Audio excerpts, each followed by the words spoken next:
Hi everyone and welcome to INT204 Introduction to Management in Community Services.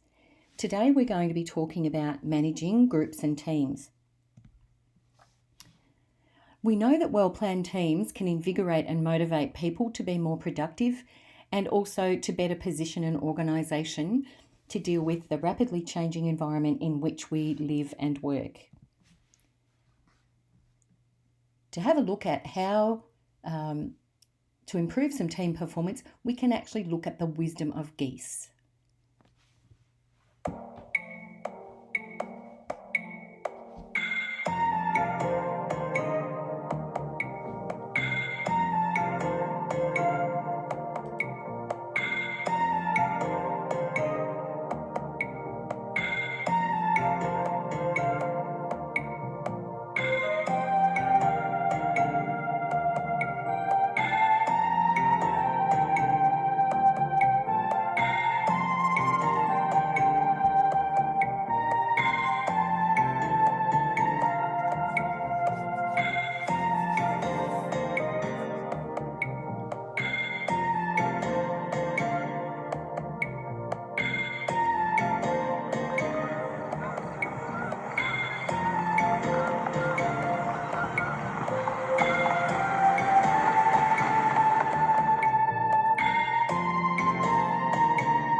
I think we can probably all learn a lot from watching geese in their teams, and what they're doing is just pretty much working as a really high functioning team, looking out for others. We may not honk at those in front of us if they fall by the wayside, but we should be giving words of encouragement to help them get back onto track and working as part of the team or the group. So if we look at what makes up a group, the definition is two or more individuals who come together to achieve specific goals. So we work as part of a group within our families, in our workplace, and also as students, particularly when we're doing a group project. So we have different types of groups. We have formal groups, and they're work groups that are defined by the organisation structure. They've got specific tasks and designated assignments to achieve, to keep up with the organisational's goals. And these groups often occur naturally in the workplace, and they'll sometimes just form through friendships and common interests within the workplace. Another type of formal group is a command group. So these are groups determined by the organisational chart and made up of different individuals who report directly to one particular manager. So such a group of workers would be working together on a project.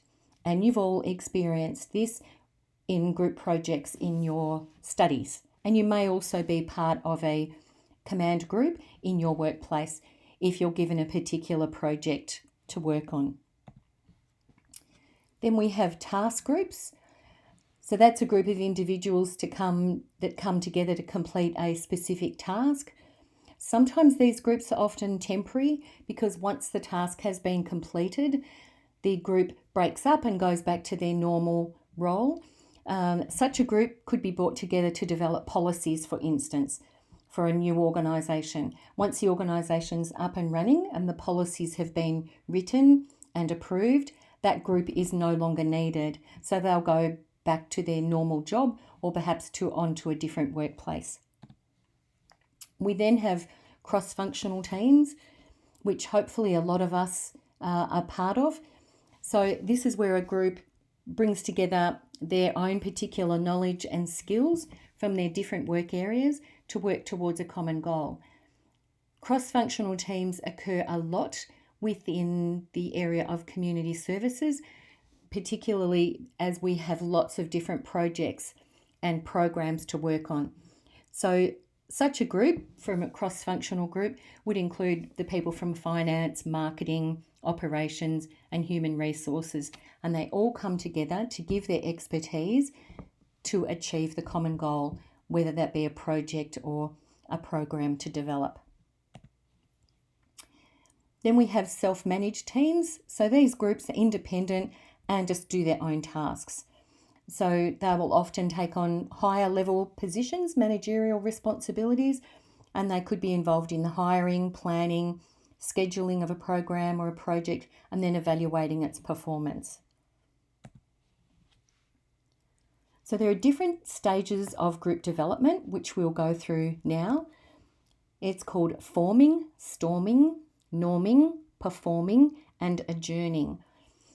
And some of those words you'll understand immediately as to which part of the group process they refer to. So the forming stage is, of course, when the group is first forming. So this is when people actually just join the group. And usually in this stage in the workplace, people join because they have a particular work assignment to work on together.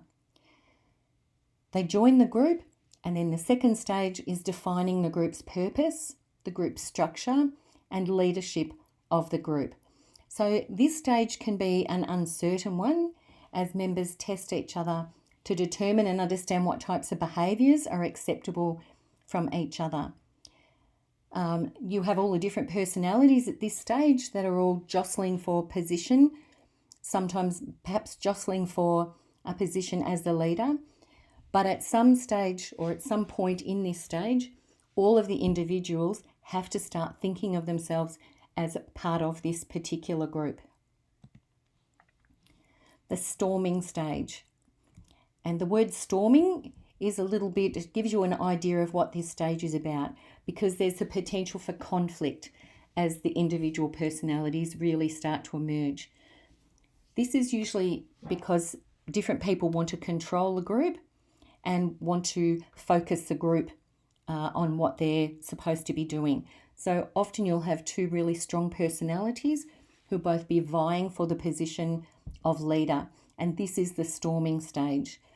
Once things settle down and this stage is complete, then what should emerge and what generally emerges is a clear hierarchy of leadership and an agreement from all team members on the group's direction. Then we have the norming stage. And this is where the group gets together and settles on a group of expectations and behaviours known as norms. Now, at this stage, it's when closer relationships start developing and the group actually becomes more cohesive and collaborative, and they develop their own group identity. This stage is actually complete once the group structure is clear and understood, and everybody understands what is expected of them and what behaviours are expected of them as well. Then we have the performing stage. So this actually means the group structure's in place, everybody understands what they have to do, and then they start getting to know and understand each other and working towards the actual goal of the task that they've been brought together to do. This is really the last stage for the development of groups who work permanently together. So this is the stage, perhaps you've got a new team coming together working on a particular program. Perhaps it's something to do with families or something to do with young people.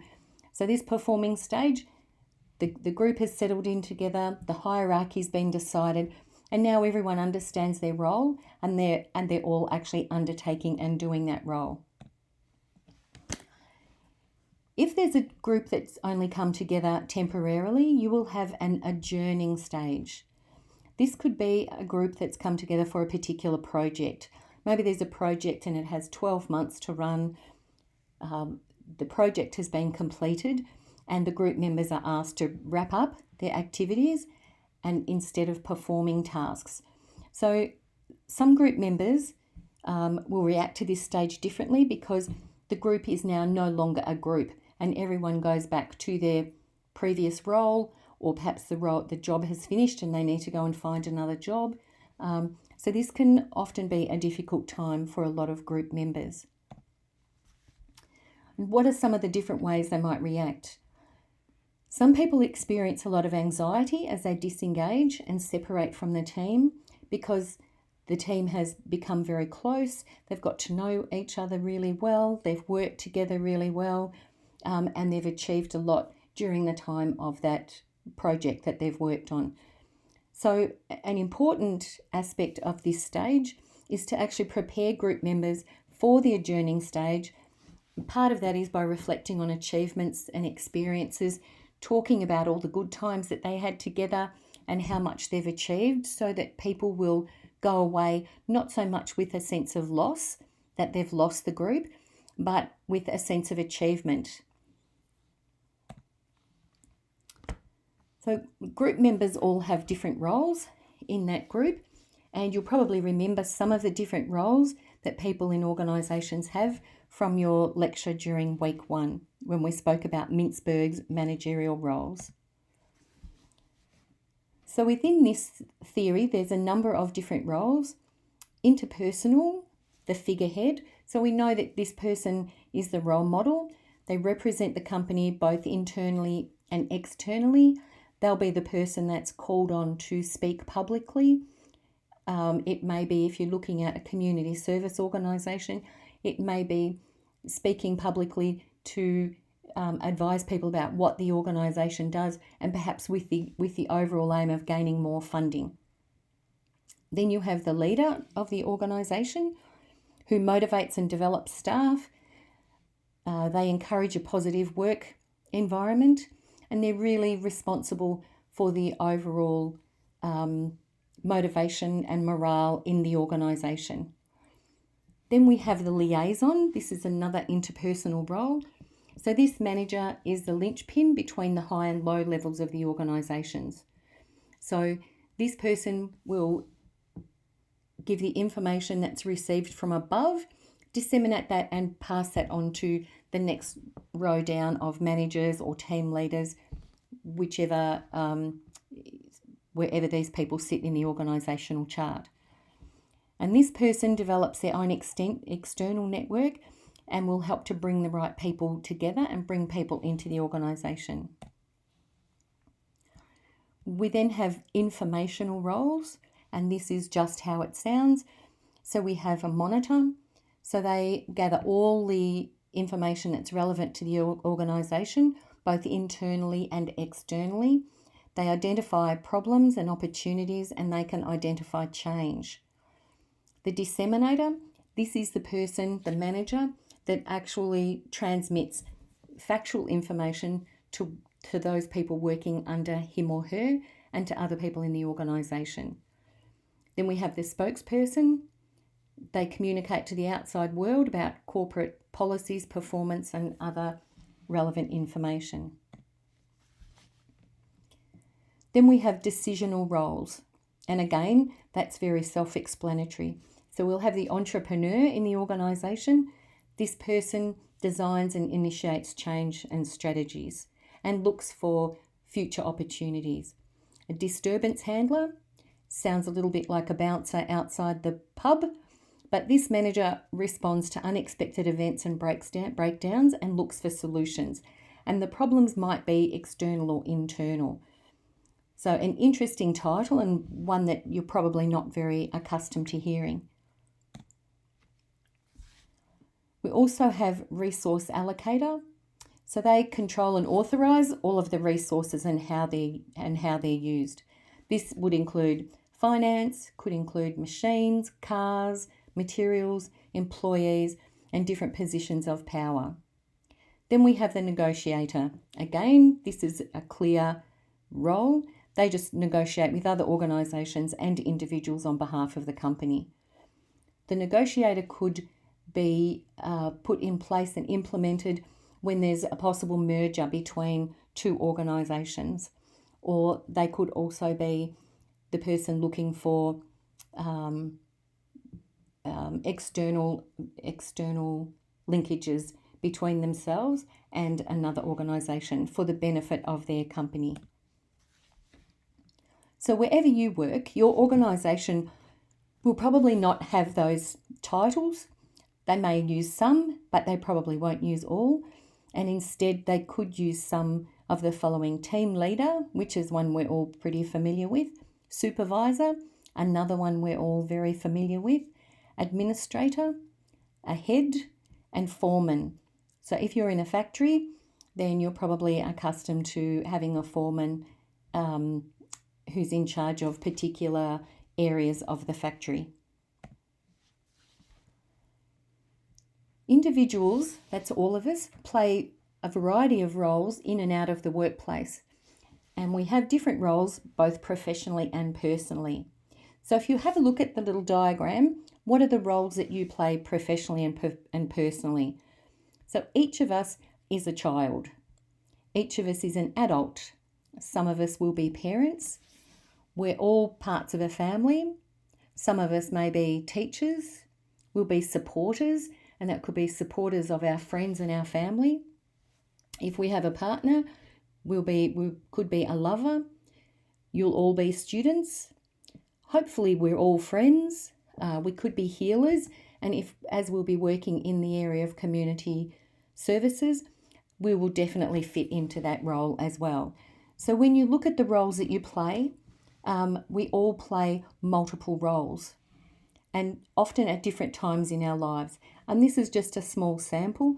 If you start thinking about the roles that you play, you'll probably come up with another 6 or 10 more, possibly even more. If you play sport, if you're part of a different group, and you have hobbies, the list can just go on and on. So why do we play all of these roles, and who gives them to us? Well, if we're looking at the roles within family, some are automatically given to us. That of child, sibling, parent, a friend. If we have friends, then that automatically comes to us. In the workplace, that's quite different. So we may be a worker, and if we've worked hard and had our skills and knowledge recognised, then we may be promoted to a team leader. Then again, we could be promoted again into a manager. Depending on the role we play, can sometimes depend on how those roles are assigned to us. Now we look at group norms. And remember earlier I said they're the behaviours and standards that are agreed upon within the group. Now all groups have norms. It doesn't matter whether it's within your family, whether it's in a sporting team or at work. And if you think about each of those places, you can think about the different norms. So at home, you may have a different standard of behaviour that's expected within your family home than perhaps is expected in your workplace. And it will be different again within your friendship group when you're out. So the different norms, the behaviours and standards that are shared by each group can be quite different depending on the group in which we're part of at that time. So we'll look at team values, and this could be in our professional life. So punctual, we're all expected to be at work on time. Thorough, we're expected to carry out our work properly, thoroughly. We're expected to be responsible, ethical, committed to the team, motivated, accurate. These are some of the team values that I'm sure you would recognise within your own workplace. So the different norms, behaviours and standards dictate different output levels. They can dictate sick leave rates, arriving at work on time or coming in early or late, how much time can an individual spend socialising at work, and who sets those norms. So depending on the type of workplace that you're in, the different norms will be dictated often just by the type of work that you do. So if you're clocking on and off at a factory, then arriving on time and socialising are probably very strict. You will be expected to arrive on time or your pay may be docked. There would not be much time spent socialising, perhaps except during your tea break and lunch break. If you're in an office situation, however, if it's open plan office, there might be the advantage of being able to start early and finish early, or start later and finish later, and there might be lots of opportunities during the day to socialise as you're walking around the office and asking other people to help with particular tasks. We have particular behaviours and standards or norms for dress code, loyalty, effort, performance, and lots of others. The dress code is a really clear one. For instance, if you're working in a factory, your dress code would be casual, probably safety boots. You might have to wear safety goggles. It will be very strict, but more casual. If you're working perhaps in a corporate office, you would have to wear a suit. Men would have to wear a tie. The women might have to have their hair tied up. They might be expected to wear heels.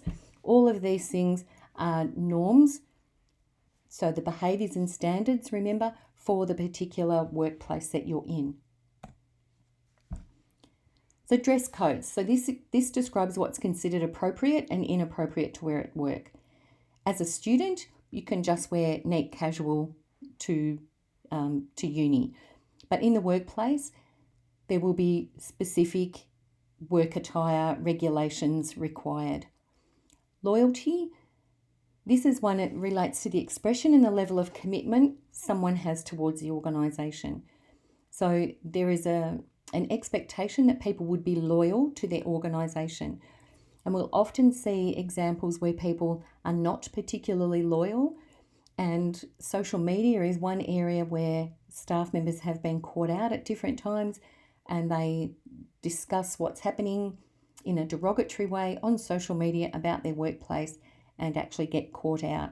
So they're not displaying any great loyalty to their workplace. Members of an organisation have both implicit and explicit cues on how hard to work, and this means people often compare themselves to others. So this means you will be working in a place, in a workplace, and you'll be looking around at the other people doing the same or similar job to yourself, and you will take your cues often from what they are doing. So if you're new to the workplace, it's always a good idea to have a look around, see what people are doing, and you can pick up how hard you're expected to work or not, perhaps by what other people are doing. One of the problems with that is that often people will compare themselves to someone in the workplace who may be doing a slightly different job, and they'll compare themselves and how much work they're doing to what that person's doing because they feel as though they're doing a lot more work than the other person. So sometimes this can actually cause some issues. One of the other norms is when it's acceptable to look busy or to actually be busy or to relax a little bit. And sometimes people looking busy can affect the morale of the others who are actually busy. So it's up to the managers to keep an eye on all staff and their work outputs, because this can really affect groups' morale, the organisation's morale of different teams, resulting in people leaving a workplace, resigning from a workplace because they believe they're being exploited, they're working too hard, and others perhaps aren't working hard enough. But in an organisation, the higher the morale, that means the happier people are, the more committed they are, the more loyal they are, the harder people will work. So it's actually in an organisation's best interests to ensure that staff are happy and fulfilled and satisfied in their role, because they will actually work harder.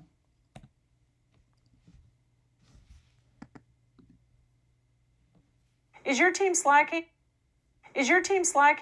That's the question we've asked over 1,200 leaders and managers for the past 17 years.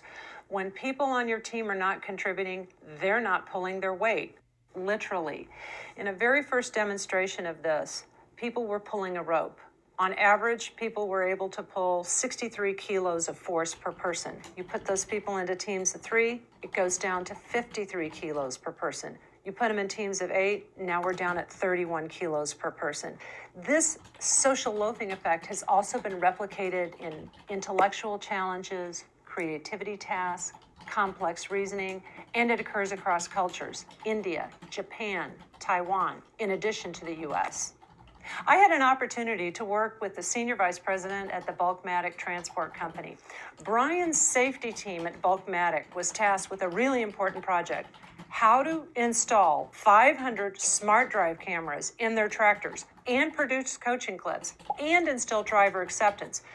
The team had been working for several months, but there hadn't been any progress. The team wasn't engaged. Drivers were quitting. Team members were not showing up to meetings, and when they did show up, they came 60 to 90 minutes late. They hadn't produced a single coaching clip. The phone calls were wandering off in different directions. So Brian and I put our heads together and worked up a 4-pronged intervention plan to increase engagement. Step 1, develop a team contract. A team contract is a 1-page, preferably half a page, mission statement of the team, focusing on 3 things: the goal, the responsibilities, and the norms. Everybody signs, everybody commits. Brian called me the first day after he introduced the contract to his team. He said this was the most productive meeting the team had ever had, and it surprised him how much a simple tool could increase the engagement of the team. Step 2, short, frequent meetings as opposed to long, drawn-out meetings. The research is in. Teams work to fill their time. Brian's safety team noticed that the longer the distance was between the meetings, the more the team started to drift off track. So Brian started hosting more frequent, shorter meetings. And at each one of these meetings, they revisited the team contract. Step 3, stand and deliver. Literally, every week, team members need to stand up and report out to the team what they've accomplished that week. Case in point, Google Ventures weekly Tuesday meetings. Everybody stands up and reports out what they've accomplished. The research is in. Teams that stand up are 34% more productive than teams that sit down. Step 4, create a line of sight. When team members can see how they're having an impact on the end goal, they're much more engaged. Let me give you an example. This was looking at engagement in a fundraising organization. 3 groups. One team had direct contact with the beneficiary, another group read a letter from a beneficiary, and one group had no contact at all with the beneficiary. 1 month later, the group who'd had direct contact with the beneficiary raised 171% more money. So what happened at Bulkmatic? The safety team successfully installed 500 smart drive cameras on schedule. Prior to the intervention, they had only installed 60 after several months, and at-risk driver behaviors cut to only 5%, down from high double digits. The team contract was a game changer for Bulkmatic, and it can be a game changer for your team as well. It's interesting sometimes how small changes in a group can change team behaviour. So now we'll look at group cohesiveness. This relates to how people within a group generally agree, cooperate, and like each other. So it's the degree to which members are motivated to stay in the group and share the group's goals. So if we look at the high cohesiveness, unity, they're interactive, they have positive feelings, they're able to cope with problems, and they're much more productive. If there's low cohesiveness, that means people generally don't agree and don't cooperate and don't particularly like each other. They have negative feelings, more problems, and of course, they'll be less productive. So groups differ from teams. So we often interchange the words, but when you're in a workplace and you're working together, you really are working as a team. So if you're a work group, you basically share information. You're there to share information and to make decisions to help members to do their job more efficiently and effectively. Work teams, however, are groups where the members work intensely on a specific common goal. They use their own positive energy and individual and mutual accountability and their complementary skills.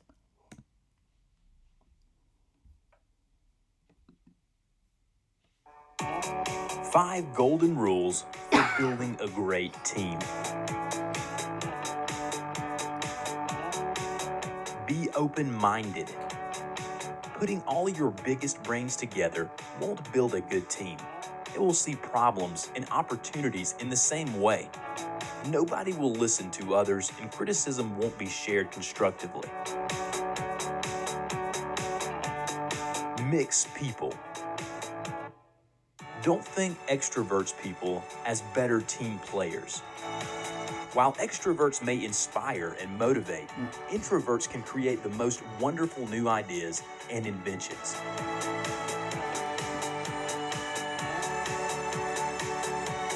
Build trust.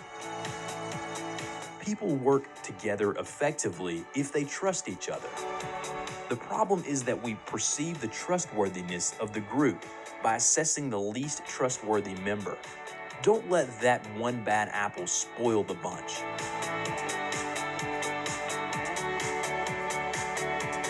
Be happy. Create that buzz that makes the group so great to work in and reduce stress, boost creativity, and communication.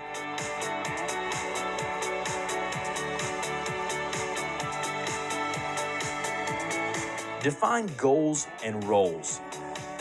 When your people don't have clear goals, they muddle through their day. They can't be productive if they have no idea what they're working for or what their work means.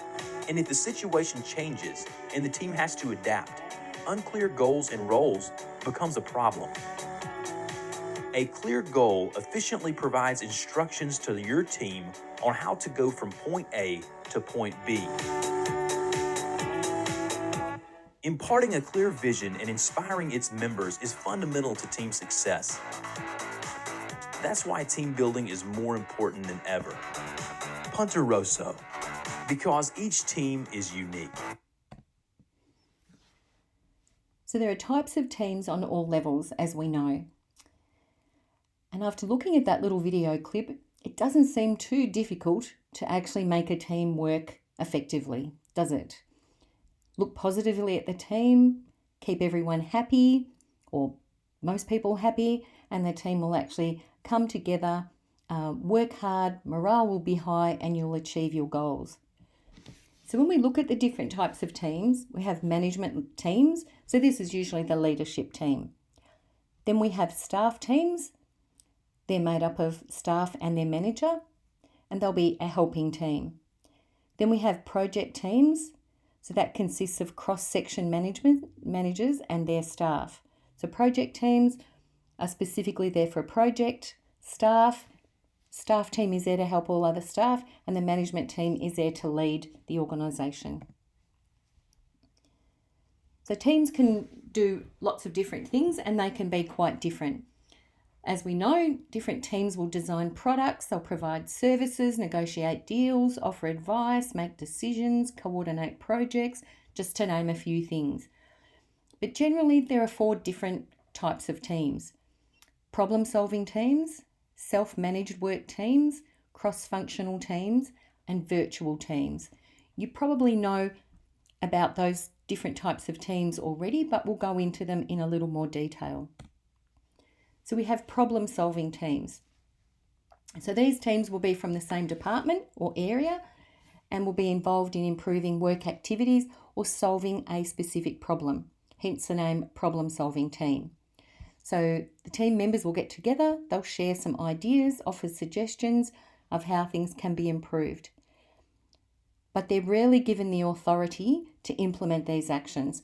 They just come up with the ideas. Here we have a problem-solving team sitting around now talking about how to solve different problems of the organisation. Then we have self-managed teams. So this is another formal group, and we mentioned them earlier, who'll operate without a manager, but they're responsible for a complete work process or a segment of a work process. So they're actually responsible for getting the work done. They'll plan, schedule work, assign tasks to different members. They'll control the pace of the work together. They'll discuss how fast the task should be done, when it should be finished. They'll make the operational decisions, and they'll take action on problems.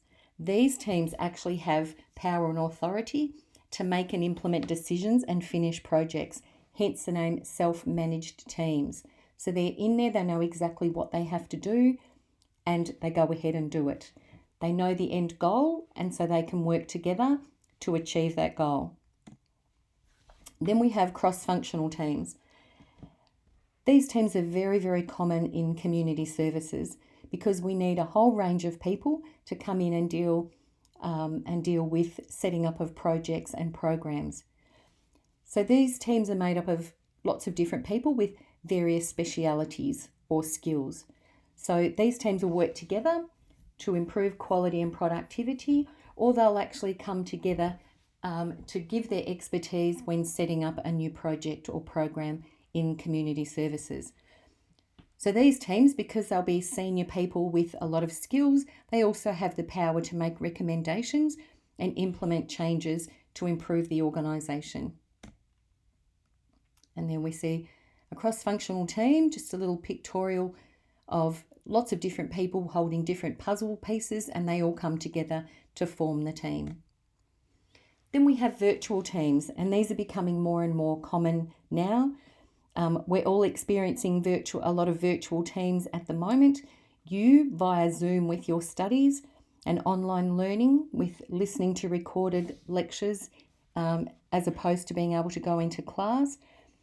As staff members, we're having a lot of Zoom meetings as well and different types of meetings via online technology. So a virtual team will link lots of people from all across an area. It could be for all of us across Melbourne, across Victoria, as some lecturers live out of the city. Virtual team members could include people from across Australia or across the world. And so they'll collaborate online with different things like Skype, with Zoom, video conferencing, emails, different websites. They'll share information, they'll make decisions and complete tasks. And so they don't normally have the face-to-face contact, and it's face-to-face but only via video conferencing. So those teams are much more task-oriented.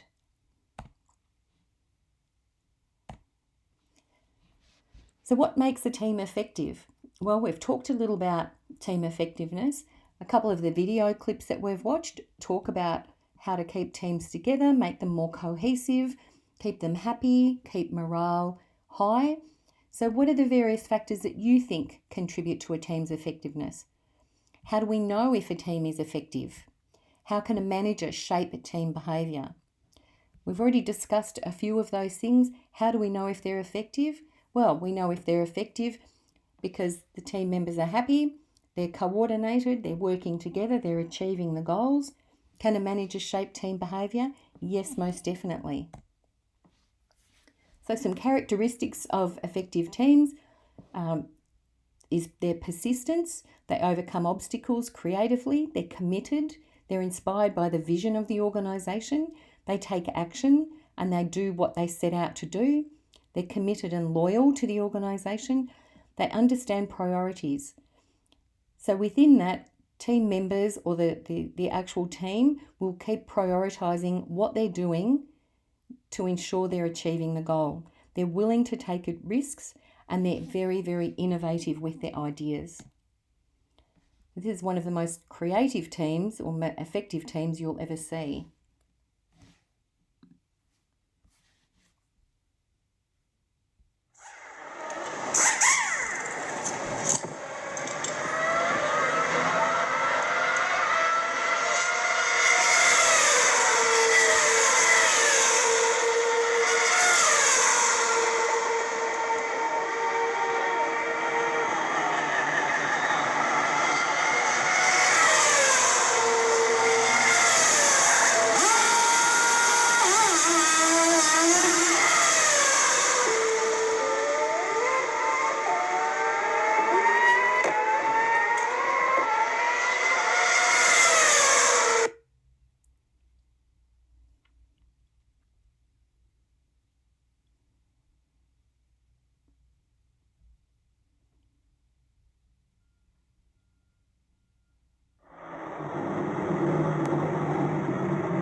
That's one of the most efficient teams you'll ever see in operation. Everyone has their own job and they do it within a few seconds. And the reason that team needs to be so highly efficient and effective is that the races that they participate in are worth millions and millions of dollars. So one person not doing their job properly, not getting that wheel off or wheel back on within the couple of seconds they've been allocated could cost the team multi-million dollars in prize money and also sponsorship. So we don't need to operate in our team to that high level of efficiency, but we still should be fairly efficient. We should all know our roles and we should know our objectives and we should be able to work towards them together. So good teams need objectives, and they need them that are clear, and they need to know what they're working towards so that they can achieve their objectives. Successful teams spend time planning their work, and they're clear about how they're going to achieve the objectives. Teams need coaching. Managers are responsible for setting the standards of team behaviour. Managers should be encouraging teams to contribute constructively. They should be praising good behaviours and letting people know how to improve their work. And coaching is just that. It is coaching. It is positive. So this behaviour from managers must be done in a positive, constructive way, not a negative, punitive way. That is not how you develop an effective team. They need to encourage systematic decision making. So teams that make better decisions do so when they're systematic about gathering their information. They'll diagnose problems. They will seek the opinions of others.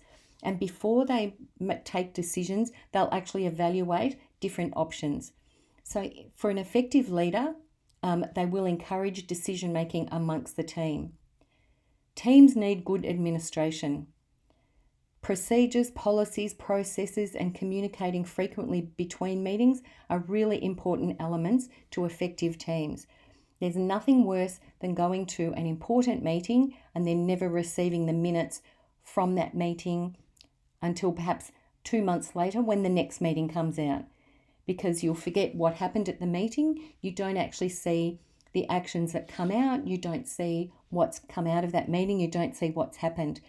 That's a very ineffective way to communicate with staff. So good managers should start slowly. They should promote the mission of the organisation. They should encourage openness and regular communication between everyone in the team. They should support their team members. A lot of people go through issues externally to the workplace, and they should be encouraged in those areas as well as within the workplace. We might have staff members who struggle to learn particular areas of their work, and they might just need a little bit of extra help or education training to get them up to speed with that particular activity. They should be encouraging action. They need to acknowledge differences between staff and team members. They need to celebrate success. This is really, really important for teams. You can achieve some success, but if it's celebrated, it's like a reward for all of your hard work, perhaps for that overtime, perhaps for missing out on a couple of lunches, something like that, and for the stress. But celebrating success is extremely important. Performance reviews should be held regularly. The majority of organisations state in their HR policies that they do this, but unfortunately, many don't. Good managers should encourage systematic decision making and make their team known and visible. So an organisation should understand what each team is doing, and each team should understand at least a little of what other teams are doing to understand how everyone is working towards working together to achieve the organisation's goals. Good managers should be taking actions to empower people. In meetings, there are always people who are extroverted and always people who are introverted. The people who are extroverted generally jump in, give their opinion, and often that's the one that's accepted. The person who is really quiet may actually have a much better idea, and often they do. They may have a better idea, but they never get the opportunity to talk. So it's really important for managers to empower everyone to feel as though they're achieving, to be able to contribute, and to be listened to. Teams are not always useful, however. So often with teams, they can take more time and resources than just an individual doing some work. They require managers to communicate more, to manage a lot of conflict when that arises. Sometimes the using a team can exceed the benefits of the cost. Can you think of an example that you know personally when a team has not been effective?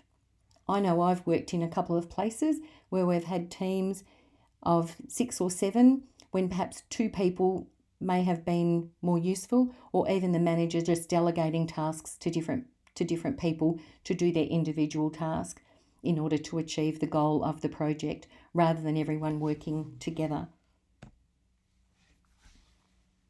So we know that clarity and great communication processes are required for teamwork to be effective and efficient. And a couple of the most important things, collaboration and trust, are very important elements for group work and teamwork. Now, if you have any questions, I would suggest that you make sure you log in for your tutorial online and ask your lecturer any questions about today's topic or any other topics about your assessments that you have coming up, to make sure that you understand exactly what you're doing and how you need to do it. Just reading through PowerPoints and reading the assessment question is not enough for you to be able to do a high quality assessment. There's some references. Both of these textbooks are really, really beneficial for you to really understand management in community services and for you to be able to do your assessments properly. Good luck with the rest of your studies.